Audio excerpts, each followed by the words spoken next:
Ang relihiyon kailangan ng tao para maligtas. Kasi yung relihiyon, ang kahulugan nun, pagsamba. Pag sinabi mo hindi kailangan ng relihiyon, para mo...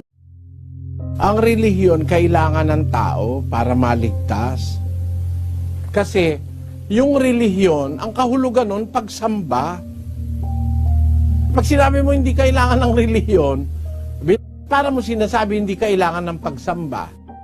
Yung relihiyon na galing sa salitang Grego, sa Bibliang Grego na threskia, ang isang kahulugan nun, pagsamba. Pakilagay mo nga sa screen, Sis Luz. Ito po, threskia, from a derivative of G2357, ceremonial observance, religion, worshiping. Ayan. Yung threskia, yun ang isang kahulugan nun ay relihiyon o pagsamba. Pag sinabi mo hindi kailangan ng relihiyon, hindi mo na kailangan sumamba, paano ka maliligtas?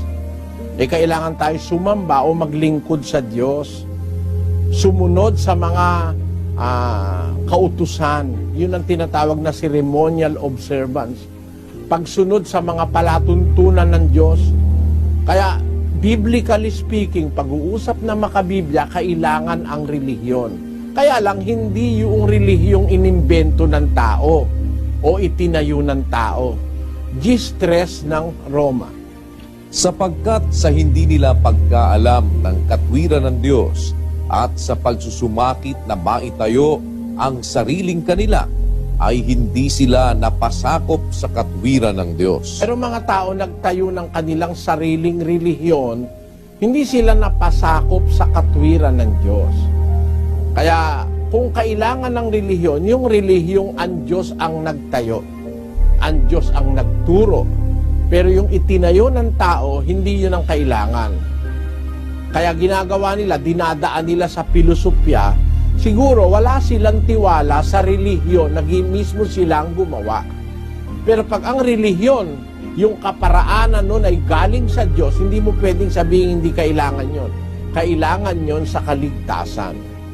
Ngayon, yung tanong na yun na kailangan ba ang relihiyon? Kailangan yon. Kailangan nating makipag-ugnay sa Diyos.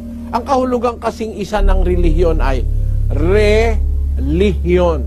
Muling pag-uugnay. Kaya nga relihiyon.